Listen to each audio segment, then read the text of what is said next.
Hi everybody, welcome back. I'll just move that out of the way, close down the chat box, slide that down there. Yep, fine.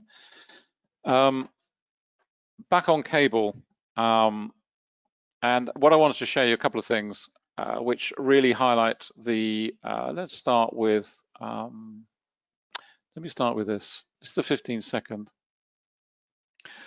And don't get concerned that you know, I'm constantly on a faster time frame. This is very quick. I have this running a lot. It's one I use for pretty much everything, whatever it is, certainly from a scalping perspective. At any rate, what I wanted to highlight really was this from the London Open. And if you have NinjaTrader and or at least a fast chart, if you have a minute chart, something like this, and you're learning VPA, then I would urge you to go to a fast chart because you'll get all the same lessons in a very quick time. You know, everything will come through rapidly in terms of the learning process. But if you look at this, let's just pull this over a little bit. This is 8 o'clock, so you know, oh, right back over here. There we go. That's the London Open over here. That's just fine. So you know, at this point, we're 15 minutes in. We've got news coming up and all the rest of it. What happens? We had a surge in volume.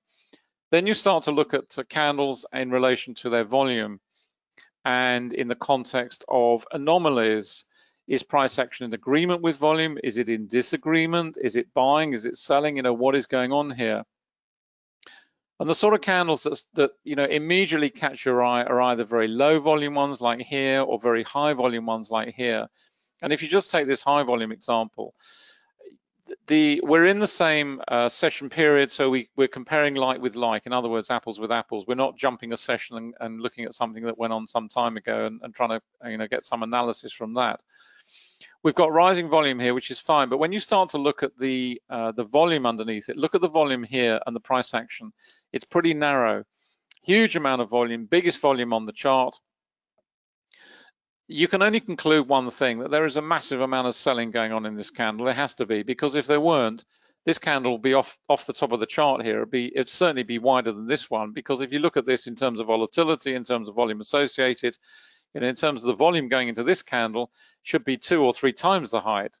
It isn't. So what does that tell you? It tells you that that is a massive amount of selling by the market makers. There has to be selling in there because the price and volume are in disagreement. It's anomalous, in other words.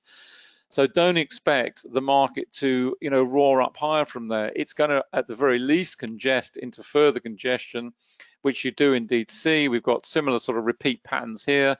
Market's trying to go up, you've got selling into there, you've got narrow spread candle, wick to the upper body and higher volume than the previous one. So it's just mirroring the fact that there is selling going on in here.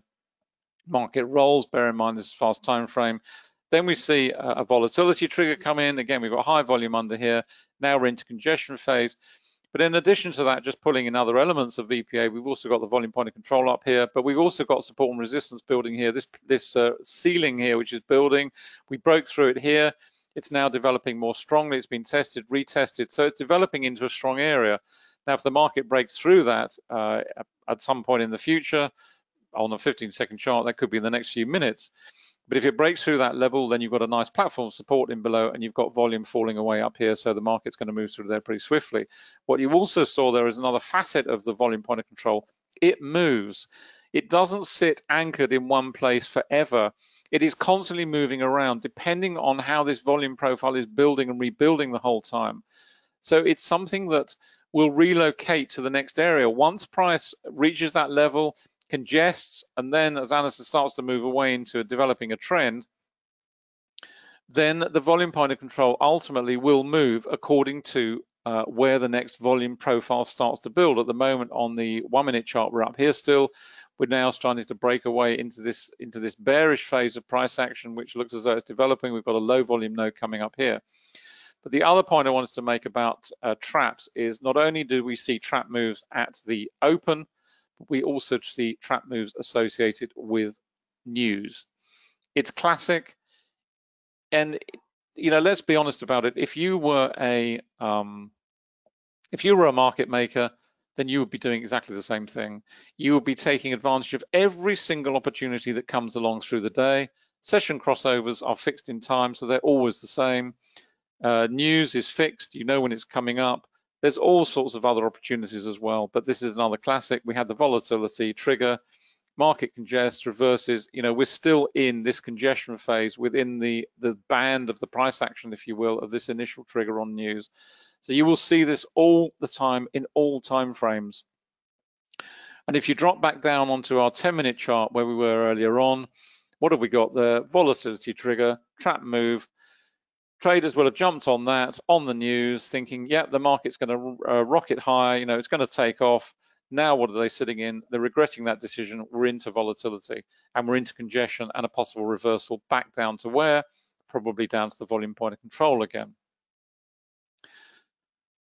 So when you're trading, I know it's when you look at these things, you think, well, where am I going to trade? Well, it's just a fact of life. You have to accept the fact you've got fundamental news. You have to accept the fact you've got session crossovers. These things are coming along all day, every day, and you have to pick your moment as to when you're going to get into a trade, how long you're going to be in a trade. If you've got news coming up and you've maybe got a position in the market, what are you going to do? Are you going to close that position in total? Are you going to partially close it if you've got multiple contracts running?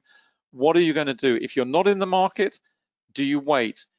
How long do you wait for? And how far before the news comes along do you decide, I'm not going to trade, I'm just going to wait and be patient?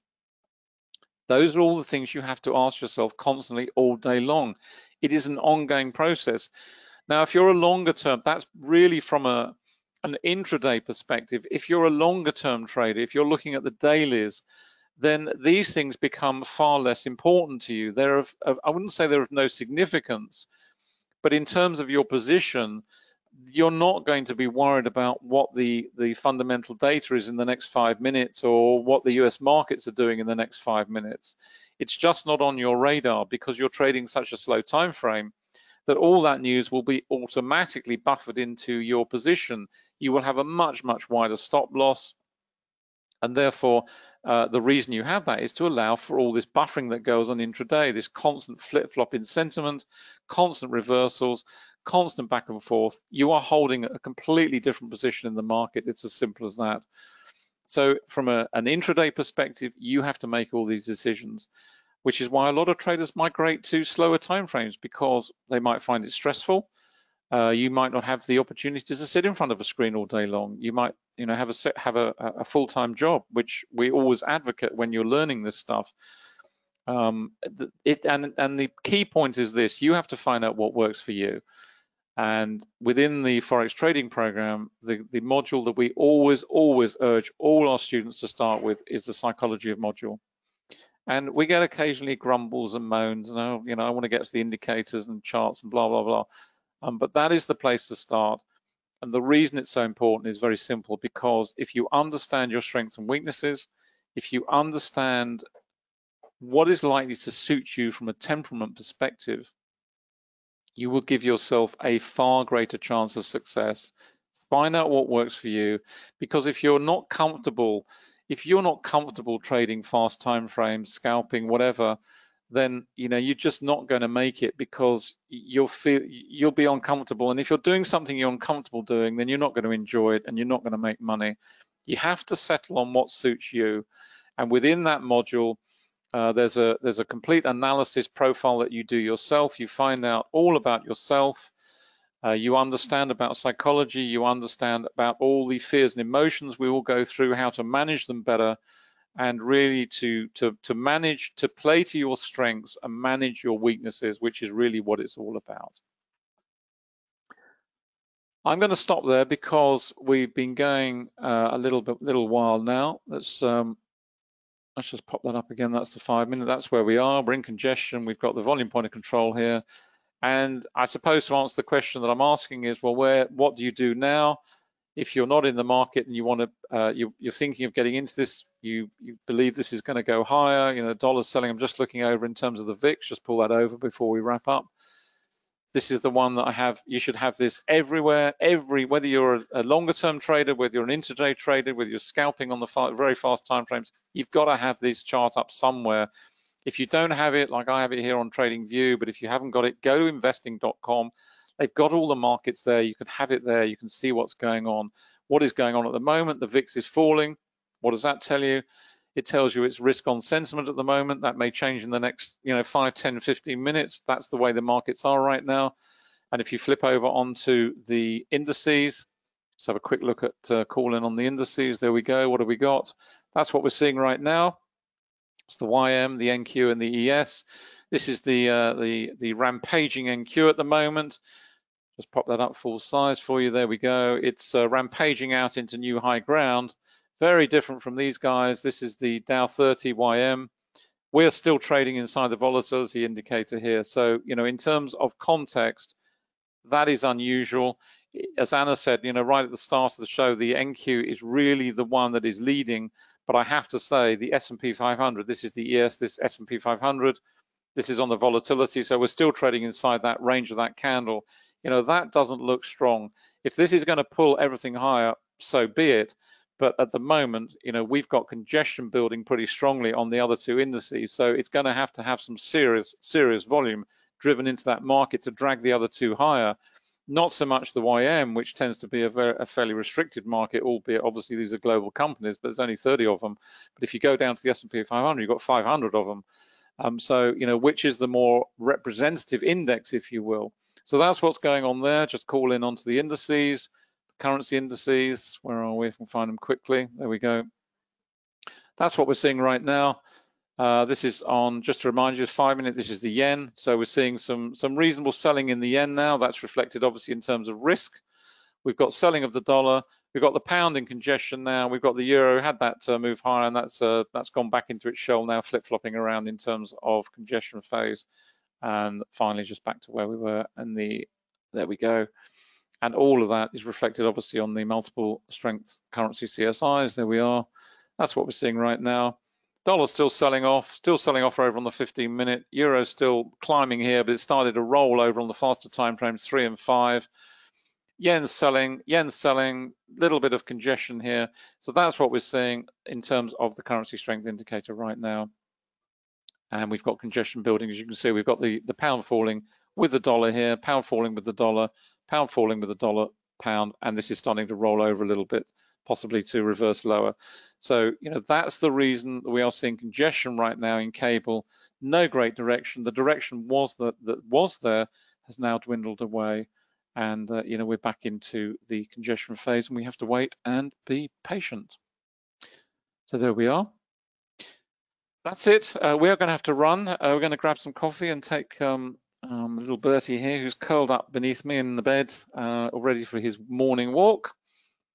We will be back. Just make sure we haven't got no more questions. Thanks, guys. Thank you for your kind comments. Much appreciated. We will be back on Thursday at 5:15 UK time for the US futures session. Hope you've enjoyed today. We do enjoy these and hope you do too. And thank you so much for giving up your time coming along and listening to us. And we will be back. If you're not joining us on Thursday, we will be back same time next week at 7:45 London time. So enjoy the rest of the trading day. Watch out for the volatility traps. Watch out for the traps on fundamental news. Finally, just to wrap up with all the various sites, this is the Forex Education Program, which you can find at quantumtradingeducation.com. We call it the Complete Forex Trading Program because that is precisely what it is. It's everything you need to know. This is the psychology module I was mentioning. That's the one we always urge you to start with. There are 13 PDFs. 8 of them apply to the psychology program. 13 PDFs in total. We cover the fundamentals, the relational, the technical analysis module is a deep dive into volume price analysis. It also covers that key area I mentioned about primary and secondary trends and how you use VPA to help you identify those and stay in a trend. The mechanics of trading, we cover everything to do with currency flows, risk and money management, tactics, trading plan, all of that good stuff.